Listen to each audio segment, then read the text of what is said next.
Okay, there we go. Looks like the YouTube stream has activated. And of course, I'm going to yell it right at the top. That's okay, I'll wait here. And it looks like the Twitch stream has activated. Yep, we're good. Chats look good. I've got an excellent return on here. So let's go ahead and hit return in many places to do the only bit of promotion I'm actually consistent and any good at, which is on Discord because I spend so much time on there. Actually, I did post something on Blue Sky today saying, hey, I stream stuff if you want to come by, which is the most promotion I've done in, I can't even tell you how long. I don't even know if I've ever done any real promotion there, but I did. So let me just, oh, my reflector has to get selected. There we are. It's okay, nobody's here yet. And now I just need to, hey, Fate Waves, jeez, man, you were right on it, like 1 minute. I think that's the fastest anybody's ever arrived here. Holy cow. You got mail, man. Yes, oh, gee whiz. That's an email from YouTube telling me I'm streaming. I appreciate it, but I know. Thanks, YouTube. Okay, so post there. And we'll post right here. And then I believe that's probably the fastest I've ever done my posting stuff, too. So that's good, because I just want to get it done. Oh, I closed that accidentally. Whoa, jeez, of course. Yeah, sorry, that's what I was thinking. Okay. All right, good. Okay, where is bang, bang, bang? All right, got the notification. Well, I'm glad the notification's working, so actually that's a real positive. I never really know because YouTube, well, I don't know about Twitch because you're in the Twitch stream. Twitch, I guess, must be much better about it. I'll tell you, YouTube is just so hit or miss. I don't know in particular with my stream, but I certainly know with people that I follow. It's so weird. It's so all over the place. Let me get a drink of water really quick. On whether the notifications work. Sometimes I don't get them, and I see that somebody had done something like an hour or two ago, and I never got anything. Yep. So, I don't know. Anyway, that's fine. Well, since you're here, let's not wait. Go ahead and do that. And let me get my iPad into place. And, all right. Later on, I have to finish editing the double feature episode for May, which I think, did I tease that episode really well on the show? I don't know that I did. But on the, sorry, I gotta yawn. On the, I can talk through yawning. It's not that, okay, it is a bigger the yawn than I thought. On the YouTube channel for the show, I mean, there'll be an audio version as well. The next late night double feature, since you're here live, I'll tell you, is going to be, what is it, 1987's Near Dark and 1996's From Dusk Till Dawn. We are doing non-standard vampire movies, so that's the double feature coming up. That show I edited, well, I did the audio portion. That's already done and uploaded in the pipeline. That show is, I want to say, 4 hours and 40 minutes or so, right in that. I mean, it's at least 4.5 hours. Because I have a feeling all of our episodes are not going to be around 4 hours plus, just how it's going. But I'm not complaining. We have a lot of fun talking about these movies. I will say, though, oh, you can see this, okay. I am not, I cannot put the same amount of, oh, hold on, I just took my glasses off. I'm listening to look forward to that show to be there before I forget when I work on a film. Yokai Monster Spook Warfare. Is that from the 60s or 70s, or is that newer? Because, oh, sorry, I should read this because it's not on the screen for anybody. I don't think, I still have not figured out. I meant to do that. I really don't, there's got to be, there has to be. 68, okay. I think, is there 3 of those movies? Did they make 3 around the same time? Because I found 2. Hold on, I can tell you the 2, and I just don't know if there's like an alternate title for this, so give me a second here. Well, let me read this. Because like I said, I can't, video capture device, VLC video source, audio browser.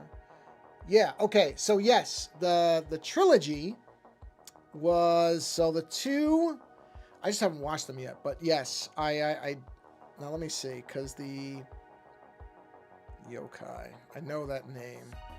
The two that I had, oh, I think you're talking about the one that I hadn't found yet. Because I found Yokai Monsters 100 Monsters from 68. Yokai Monsters Along with Ghosts, also 68. So I guess they made these all at the same time. So these are already on my radar. Not that one, though. I don't remember that name. So I think that must be the third one that, because somebody had mentioned a trilogy. And I hadn't found the third one. So thank you. Spook Warfare. I will remember that because I do want to watch these movies. They sound bonkers, which is great. So I'm all for it. Media source. Can I select? I don't know if that counts as a media source. Let me just look at something really quick. Can you do? No. Oh, I know how to do it. I know how to add the thing. Hold on a minute.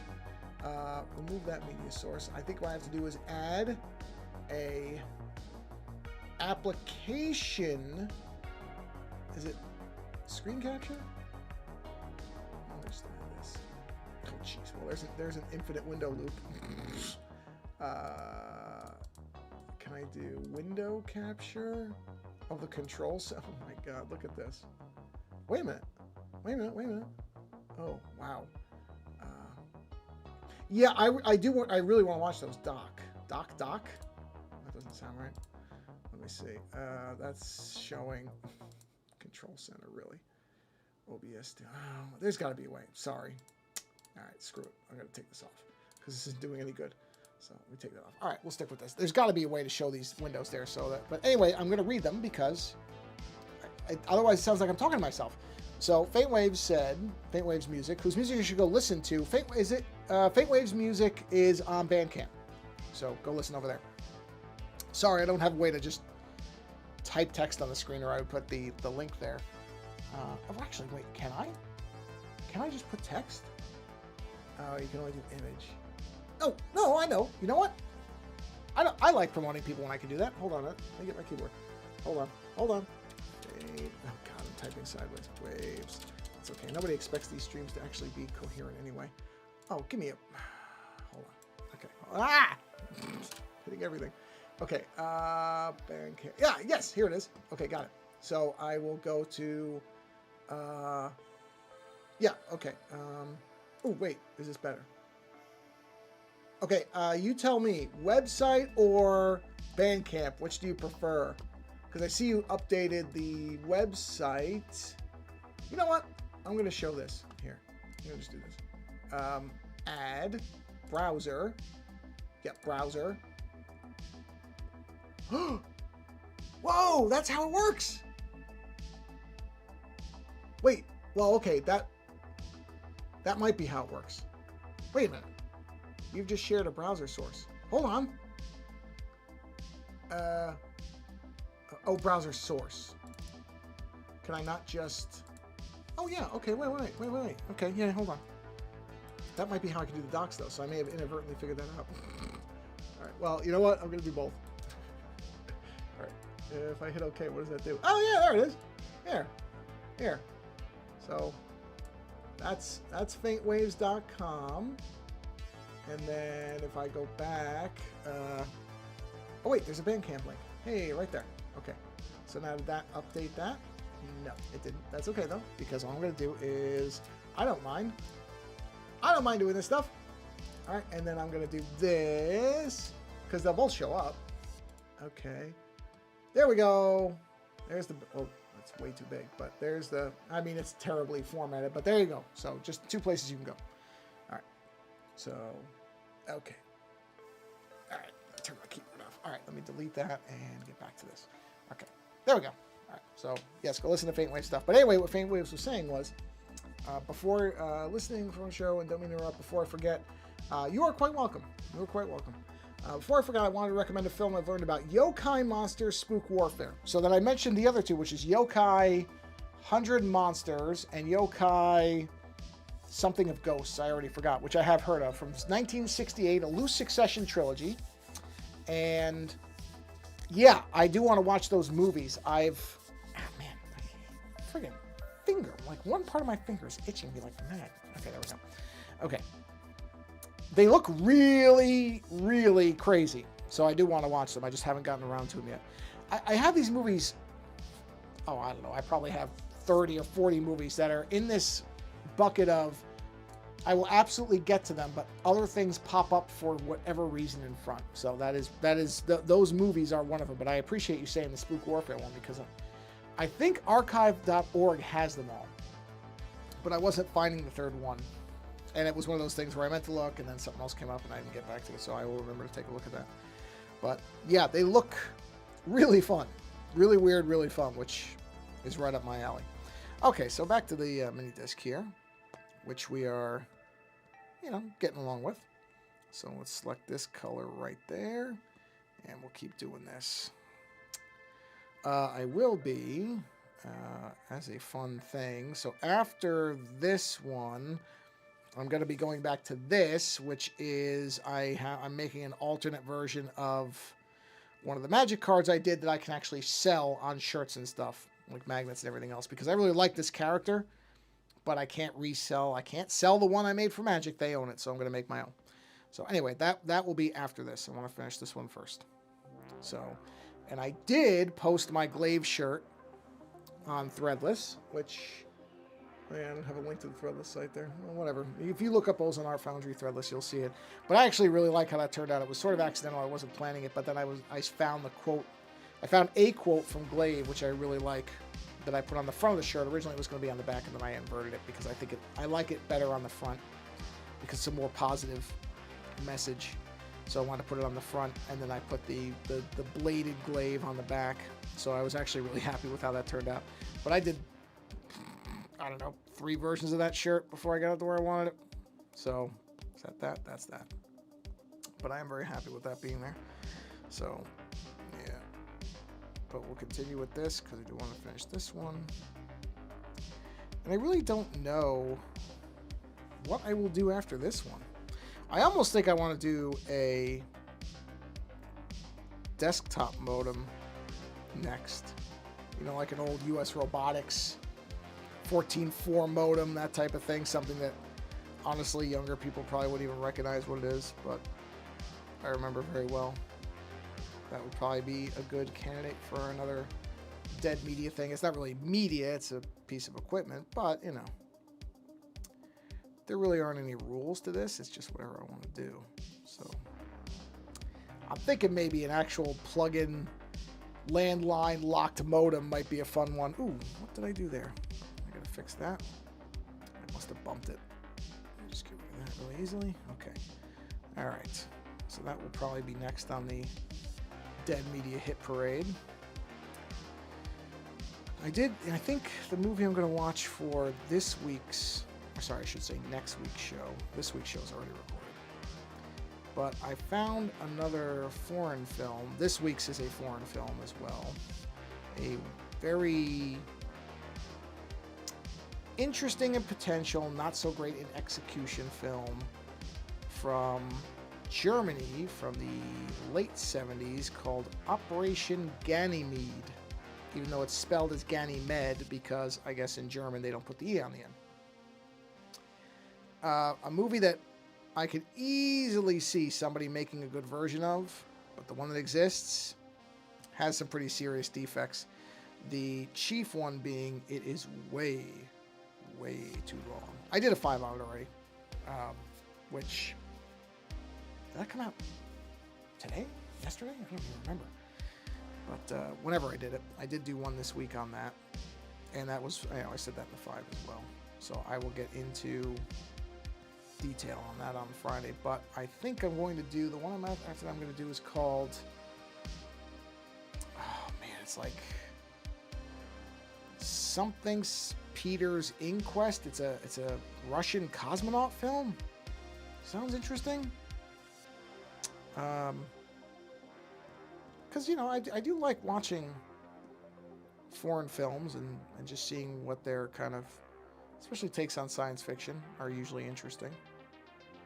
The German one, I'm very curious. I got to look up some background on that one. Because I'm legitimately curious if it was at least partially meant to be a political commentary.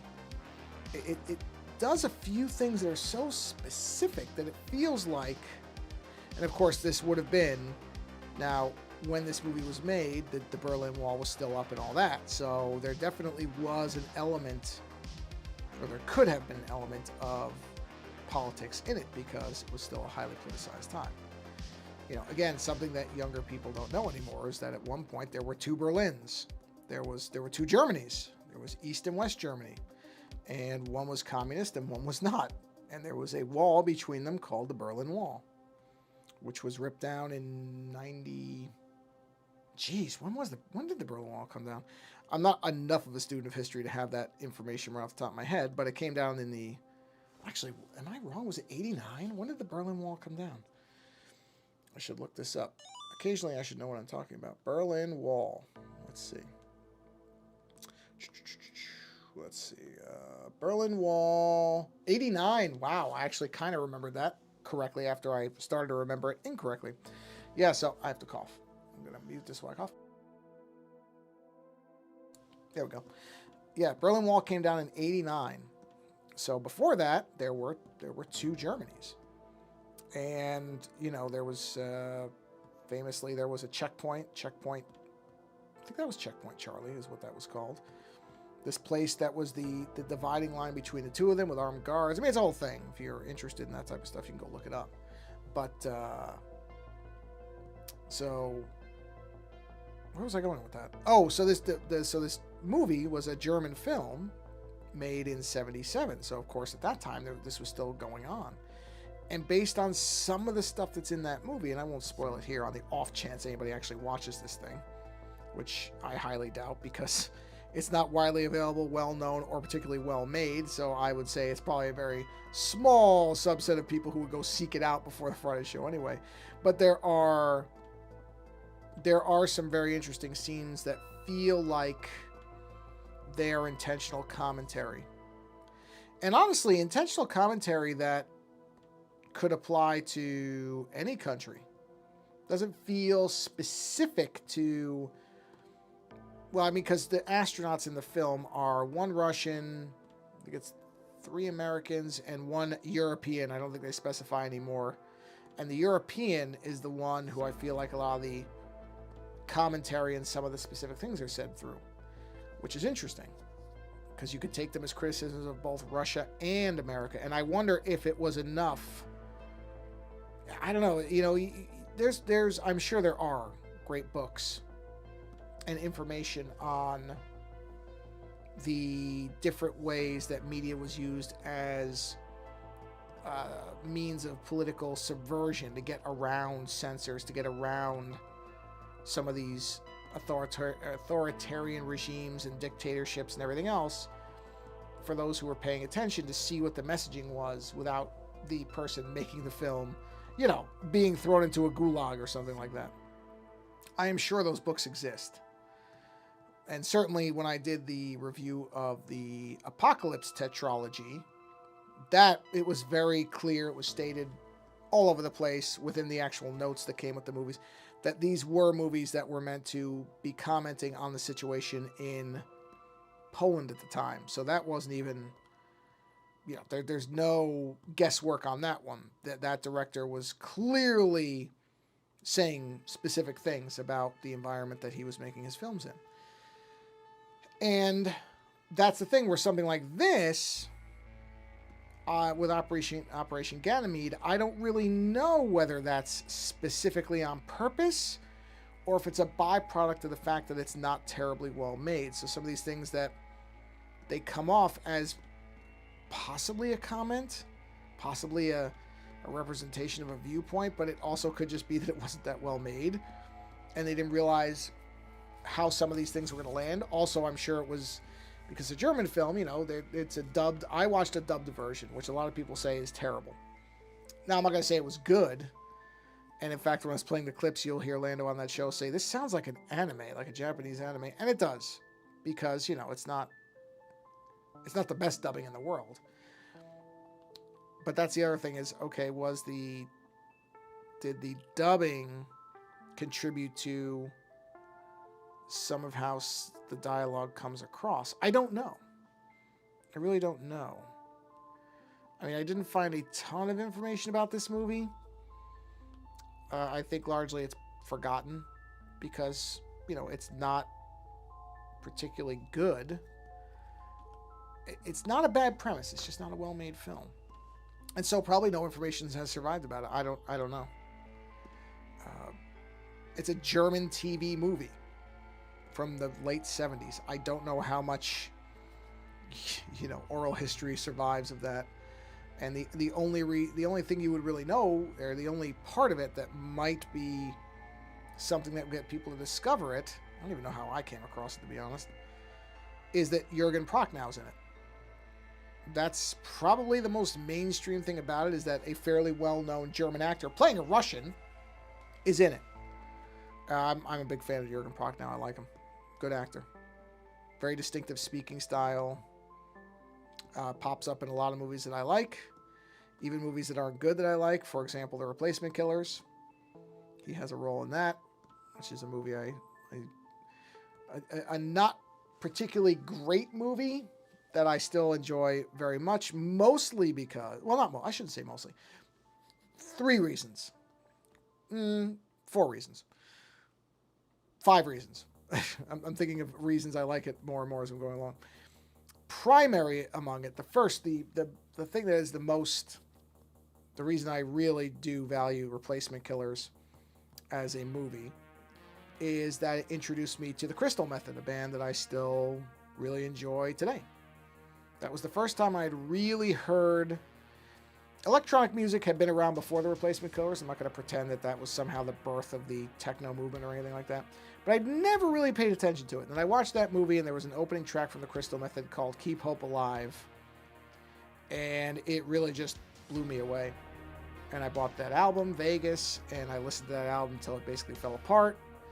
And that started me really looking into a lot of different electronic music. And, that was kind of for the next... Well, I still listen to it now. I still listen to BBC. I just listened to the Essential Mix from BBC Radio 1, the latest episode, I want to say 2 nights ago.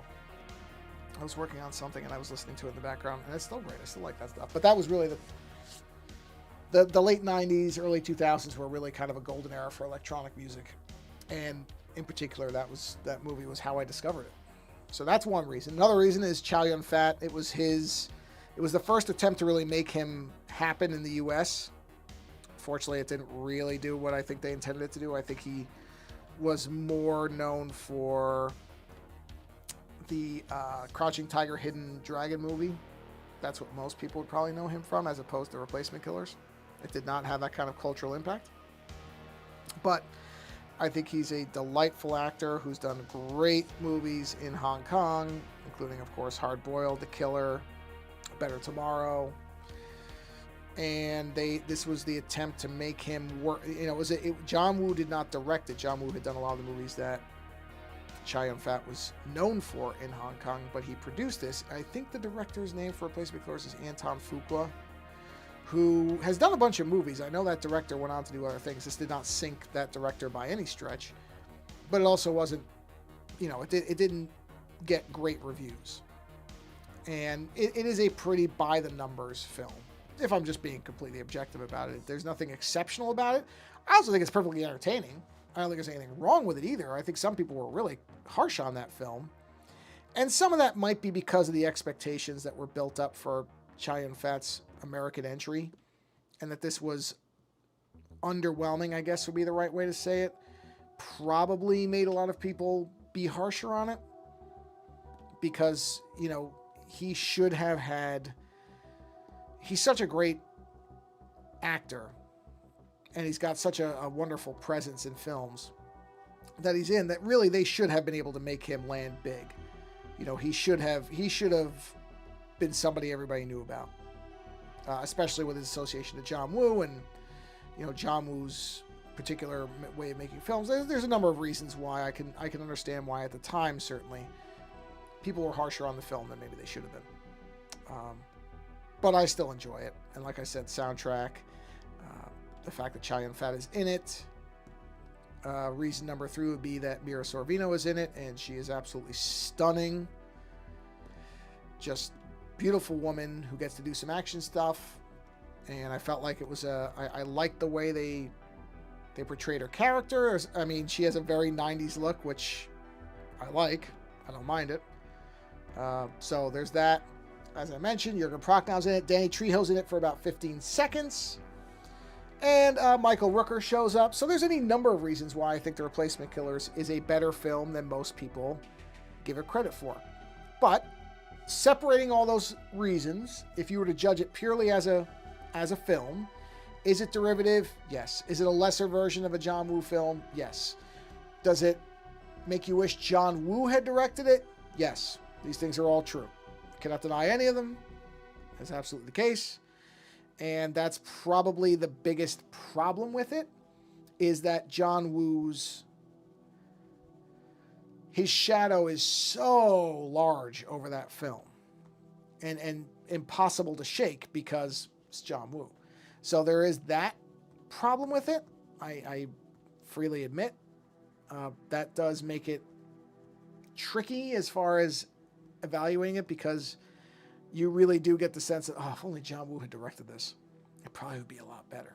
There is that. I just realized this is the only set of lines that I did differently, isn't it? It is. Or wait. No, it's not. I did those like that as well. Interesting. Yeah, okay. But I should have done them... Hold on, I'm looking at this because this is... Yeah, this is wrong. This shouldn't be like this. These lines should be on the opposite side. So yeah, Replacement Killers. Yeah. Yeah. I like that movie. That movie has a special place in my heart. Even though, if you've never seen it... Actually, now that I say that out loud, I wonder if that movie would be received differently now. If somebody were to go into it cold, not knowing, all the background of it and the fact that it was supposed to be like a Chow Yun-Fat launching vehicle for the United States, and maybe, maybe people don't remember John Woo the same way. Like, at that, I'm telling you that was a big thing, was everybody was talking about, oh, John Woo's bringing this movie to America, this is going to be, and then, it just didn't, I don't think it bombed, but I just don't think it did really well. And so that kind of stalled all the stuff. And like I said, it's grossly unfair to Chow Yun-Fat, who was great in it and has been great in just about everything I've ever seen him in. So it really sucks that I think it did slow down his reception in this country, which is a shame because he's really good. I don't think it did much to John Woo. I mean, it didn't permanently affect him. He directed other movies. So I don't know. That's what I mean about, I wonder if somebody were to watch it today without all that baggage and all that knowledge of what was going on, would it be received differently? I don't know. I would actually be, I'd be really curious if a younger person who likes action films, I mean, the trick now is everything is John Wick, in the same way that everything was The Matrix for a while. So is the kind of pop culture reference point for action being John Wick, does that kind of taint everything? Not taint's the wrong word. Does it color everything? I don't know. Because John Wick to me, I've seen one of them. I saw the second one. It was good. But I didn't become the fervent fan of it that a lot of people have been. I don't think there's anything wrong with them. They are exceptionally well choreographed. I can tell you that right away. But I didn't really feel the need. And by the way, I skipped the first one because the first one centers, and I guess this is a spoiler, but it really shouldn't be for a movie that's been out for a while now, because it centers over a dog dying, and I just didn't feel like, I don't know, that's just not something I need to watch. I mean, I get it, that's the motivation, and I certainly sympathize with that motivation. If somebody killed my dog, I'd want to wipe him out too. But I don't need to watch a movie with it. So I watched the second one, and I thought, the thing I liked most about it is, good. Keanu Reeves, who has had kind of an uneven career and different things going on, seems to have landed in a role that he seems to like, and it's popular. So I'm like, that's good. That's good. Good for him. Because I've always kind of liked Keanu Reeves. He's not the best actor in the world. I think that's a fair thing to say. His range is limited. But I've enjoyed him in things, so I don't really care. So to see him be successful in something, that's great. That's great. I don't like seeing people fail unless they're particularly bad people. And that's not something I've ever picked up as far as Reeves. I've never heard any horror stories about him or anything. Of course, it could, happen in a month, but I've never heard anything like that.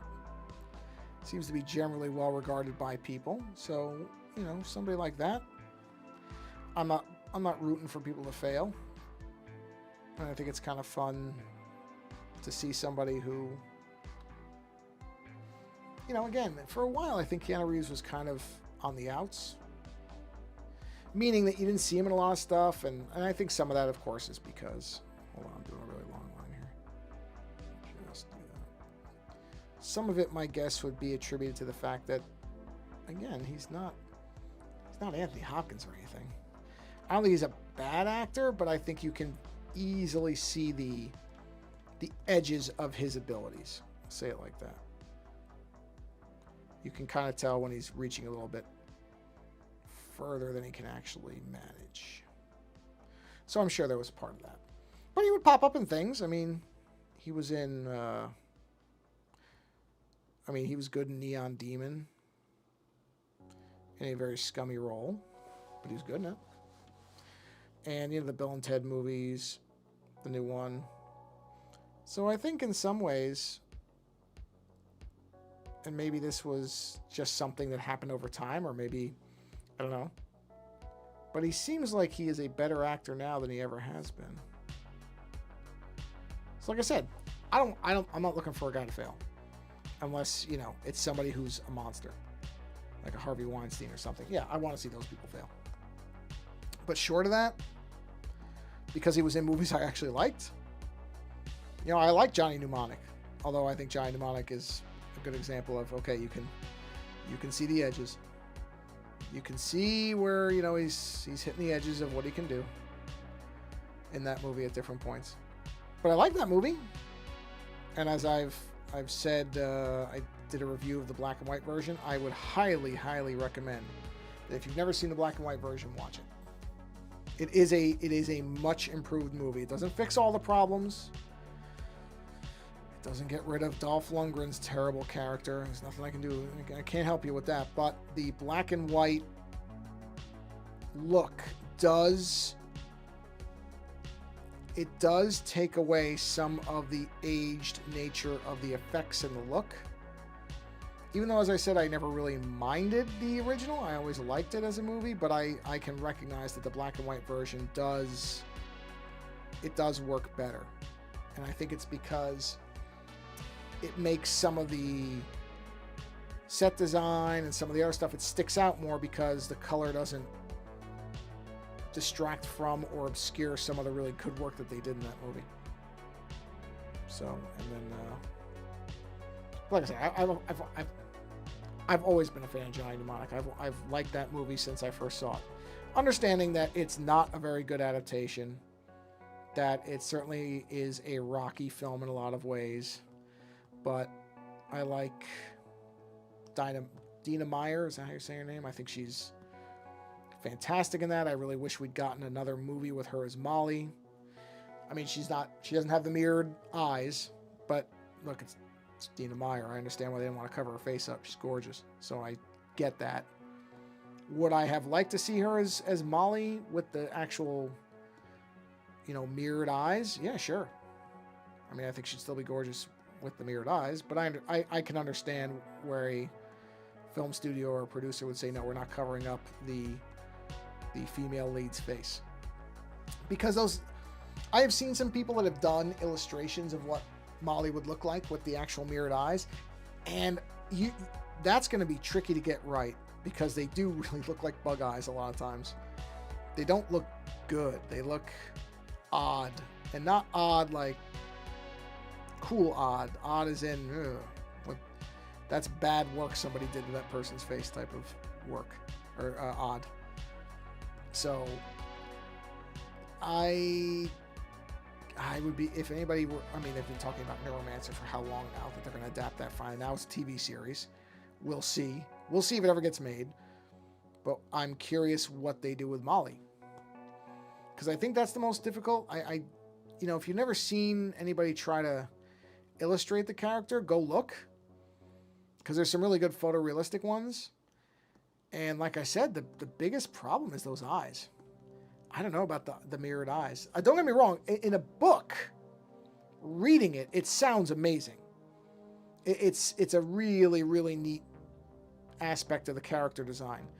But in live action, I almost think you'd have to go the Bateau route from Ghost in the Shell. You'd have to do that as opposed to what the book lays out. I don't think a book accurate version of the mirrored eyes works unless they're going to make it like sunglasses. But that's not really what the book lays out. I don't care. I've said many times, I'm fine with them changing stuff in the book if it makes sense. That's one thing I think they would have to modify or figure out. I don't know. I'm not saying nobody can make it work as written, but it seems tricky. But like I said, that's assuming the series even gets made, which I don't, just because they've announced it and said, oh, we're making it, doesn't mean anything. They do that stuff all the time and never make stuff. Where are the bones? Those bones don't look right. I'm going to change those colors. Where are those colors? There we go. Okay, let's go ahead and pull the saturation down on those a bit. Yeah, I want them closer to that. There we go. The other one, this needs to get darker.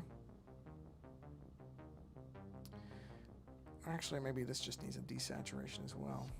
Man, no, it's not. It's something else wrong with the... Ooh, there we go. There we go. Oh, yeah.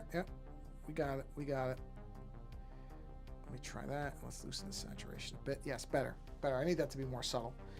Okay, that's good. We're good there. Okay. So, let's see. We got the bone colors. We got tenon colors. Okay. There's still more stuff to do on the mini disc, but we're not there yet. The nails. Let me look at the nails. Make my own nails. Yeah, there should be some lines on there, I suppose. So let's go up into the black area. What do I call them? Micro details. Yeah, let's do some micro details. I don't even remember what size I used for the micro details. 2? Might have been 3. Let's see. Hold on. No, I think it was 2. Wait, am I on the right brush? I'm not. That's the one I need. Now let's drop down to 2. Interesting.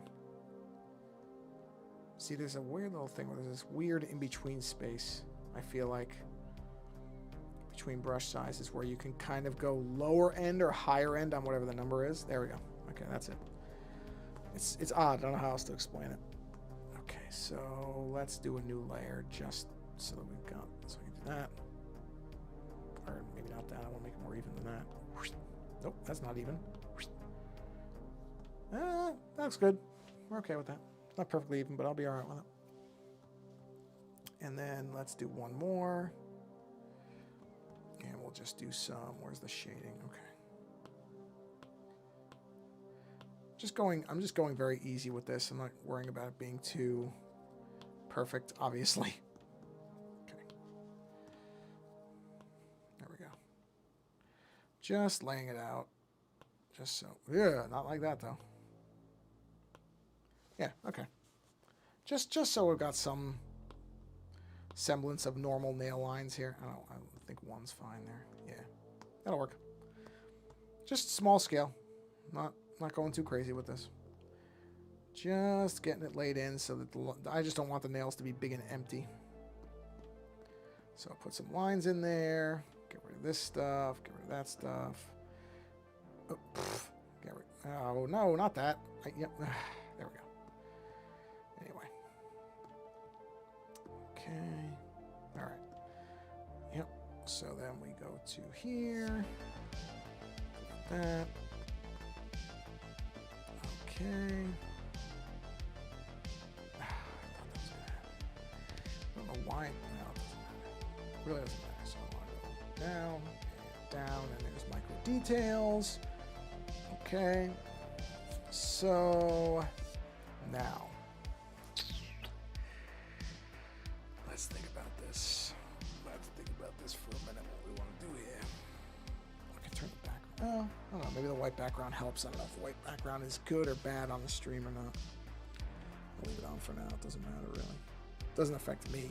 I'm just curious if it's better to look at or not. I don't know. Oh, I saw that.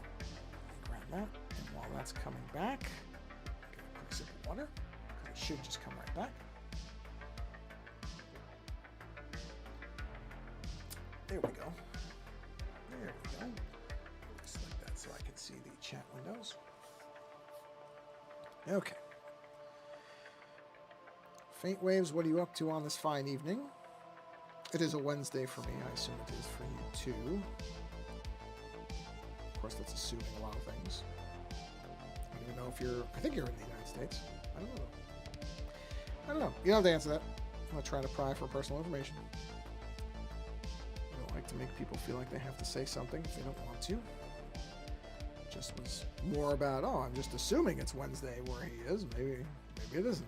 I'm also assuming it's a he. I'm just assuming that it's Wednesday where you are. There we go. See? It's not difficult, everybody. It's not difficult to make sure you're speaking correctly. People make it out like it's some kind of Herculean effort. It's really not. Just stop for a minute and consider what you're saying. Don't try to go crazy and make people think about things that they should be thinking about, but it's just kind of nuts to me how people can't make simple little gestures to make other people feel more like themselves. I'll leave it at that, because there's a lot of that going around. As of this recording, the TikTok ban law has gone through, which is quite hilarious. Let's see. Faintwave says, nothing too much, man. I've been tinkering away at the website for the last few days. It's fine. Finally taking a break, playing a bit of Dragon Quest on the PS4 right now is all. I've never played Dragon's Quest, or Dragon Quest. To be honest, a lot of games I haven't played, but yeah, I never played those games. I mean, I've said before, I'm not really into swords and sorcery, so BG3 is sort of a weird exception. It's one of the only times I've played a game like that where I'm actually like, yay, I like it. Because normally all that swords and sorcery stuff is not really my bag. I prefer the sci-fi end of things. But Baldur's Gate 3 is an exceptional game, so occasionally something breaks through, and that's one of them. I do enjoy it. And we're doing our second run of that now, which is interesting because we're going in with more knowledge than we had the first time, and I was very, very specific about not looking up anything about the game when we were playing it, so I wanted to do it as spoiler-free as possible. But now, you know, there's certain things that are inevitable. Now that we're playing it again, there's certain things that I know. Not because I looked them up, which I'm glad I didn't, because I got to experience it pure, but Faintwave says, that's fair. I'm not a fantasy person at all myself. I got into them because of the artist Akira Toriyama, who is known for, like, Dragon Ball and Chrono Trigger. Oh, sure. Yeah, sure. Oh, I get that. Yeah, I mean, there's a video game called Sable that I've talked about in the past. Not really the type of game I would normally play, but because they were using a very Mobius art style, the French artist, French illustrator, I played it and loved it, even though if it were not for that art style, I probably would not have had as good a time, but just being able to see that in motion, I think he's such a wonderfully textured art style, and to see it being animated in motion. Yeah, that game looked beautiful. He said, I think Wave says, yeah, it is. It's gorgeous. It's great. I really, if you like that art style, can't recommend. And it's very casual. It's almost too casual, where there were points where I felt like, okay, there should be some type of driving thing going on here, but it never became a problem because that art style was so well done. They really, I assume there's more than one person who developed it. I don't know that for a fact. So whoever the developer was or were, or are, I should say are, whoever one or many there are, really got the art style. Really got it. Really figured out a good way to translate it. made it look just beautiful in motion to where you would be, it would be very, very easy if you didn't know that Mobius was dead to think that he was an active contributor on this project, had helped them with it, that it really kind of steered them in the right direction, because it's just so, it's so faithful to that art style. It's great. It really is worth playing. I don't know what it's going for on Steam right now. I don't think it was a full price game even when it was new, but I don't know if it's seen any significant discounts. If it does, and you're so inclined, it's kind of a wandering game. It's worth playing. Worth playing. And I mentioned this on the last stream that the sequel to the Exit 8 is coming out, which I'm thrilled about. Really, really happy about that because I love the Exit 8, and now the Platform 8 will be coming out, which I will absolutely buy immediately as soon as I can. Won't even think about it because I thought that game was a blast. And I really thought it, I mean, for a $4 game, it managed to do a lot of stuff. It was a really fun game. I'm going to go back and play it again at some point soon because I've kind of forgotten it enough. I mean, you don't really forget it. I don't think, you know, you're not going to forget everything. But it was just a really fun game. I really enjoyed the Exit 8. And it seemed to come out of, as far as I could tell, nowhere. I didn't know anything about it until I happened to read an article over on Aftermath about it, and they mentioned it, and I went, oh, that sounds fun. Let's give that a run. It was fun. So it was really, really easy $4 to spend. I'll say that. It is. Oh, you know what I have to do is I'm going to come back to this in a minute. Yeah, my dog clearly knows what time it is. So I'm going to feed my dog. So here's what I'm going to do. I'm going to keep going for a little bit, but let me take 5 minutes just to feed my dog. So I'm going to put the Be Right Back thing up for a second, and I will mute my mic because otherwise you're just going to hear food bouncing around. And I'm going to be right back.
Okay.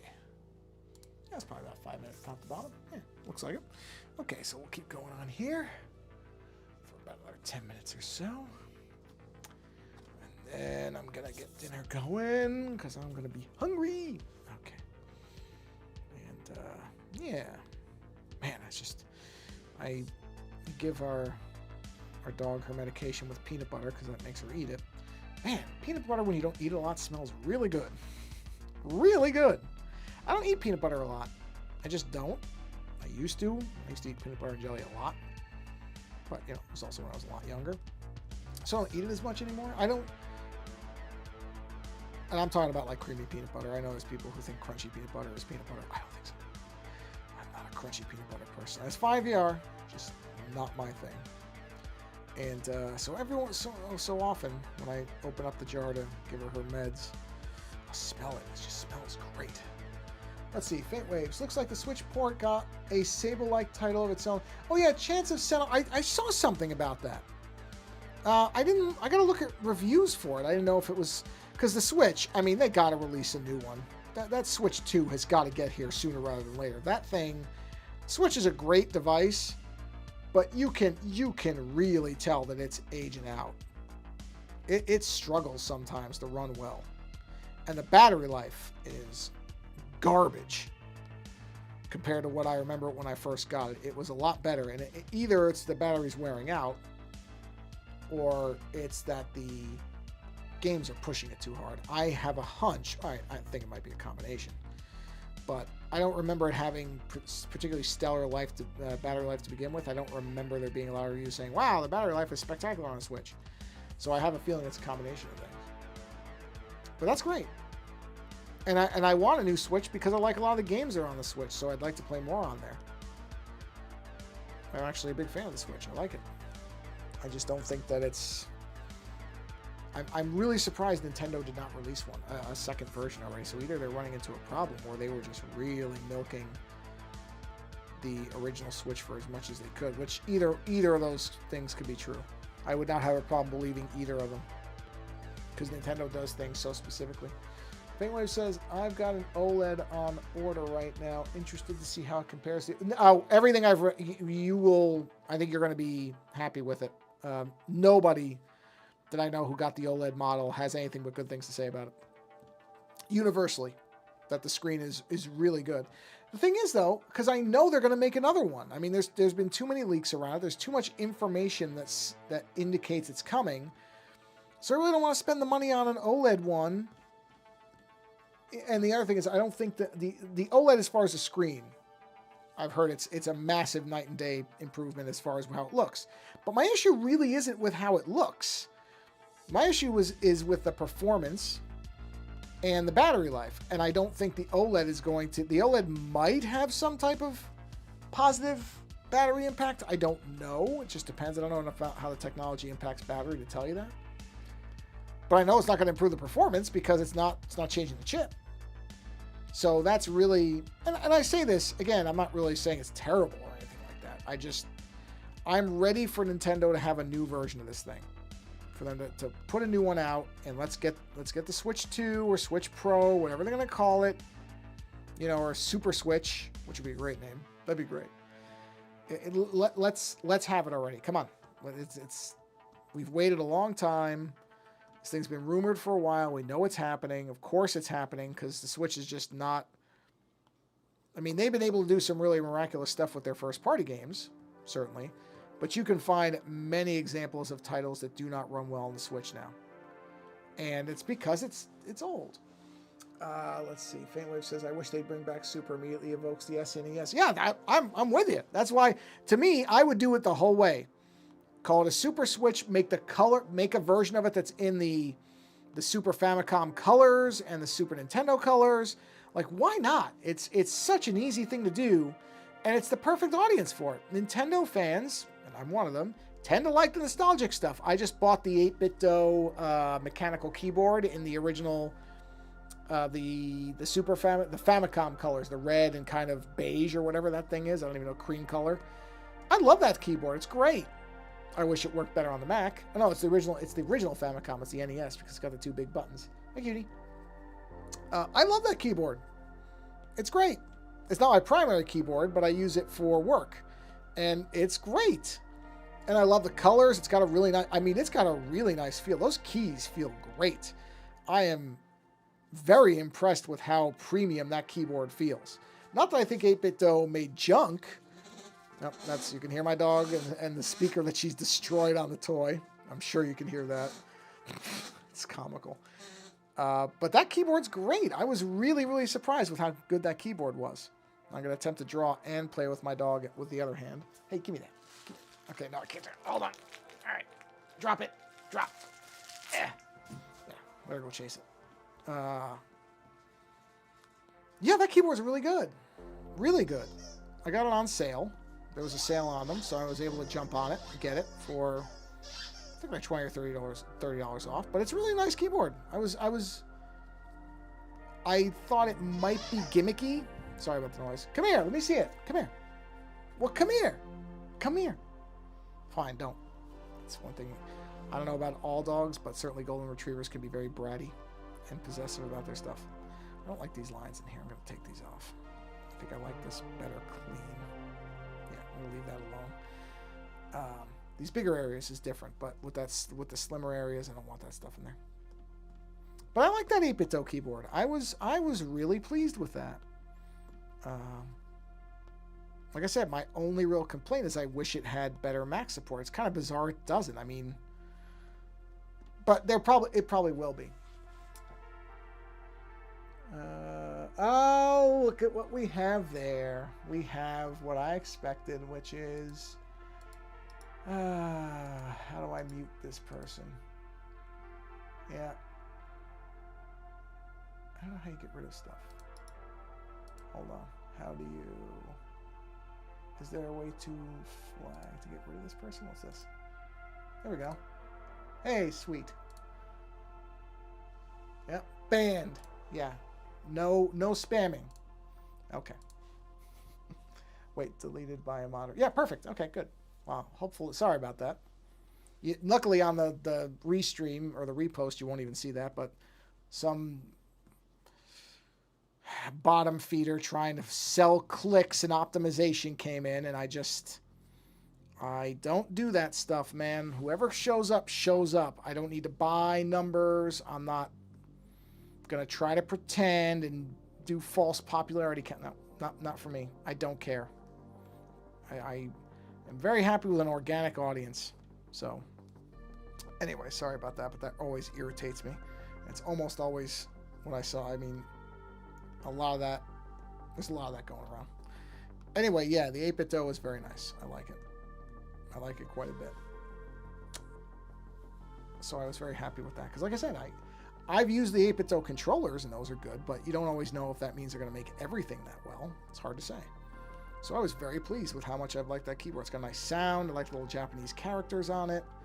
It just feels like a well-made kind of nostalgic product, and it's exactly what I wanted it to be. Faintways, man, the amount of stuff like that I've got off my new site. Oh, spam. Oh, yeah, I got that too. Oh, I really like your website and your post. It's so badly written too. It's so garbagey. It's so transparent. I don't even know why they even bother with the pretense. Just say, hey, we're selling this. Don't pretend, because they're terrible at it. They're awful. That's almost what makes it insulting, is how stupid do you think I am that I don't know that you've never listened to one episode of our show and you couldn't care less about the website. It's just so clear. You know what I mean? That's the part that bothers me. Trying to sell something, hey, people sell stuff. That's okay. If they were just like made it short, brief, and then try to lull me into thinking that they actually cared, I wouldn't consider it because I don't have any need for it. But I'd be like, okay, well, that's all right. And I just let it go, and I wouldn't mind. But the fact that they try to make it like they care and that, you've got a great site. No, you don't know anything about it. Stop.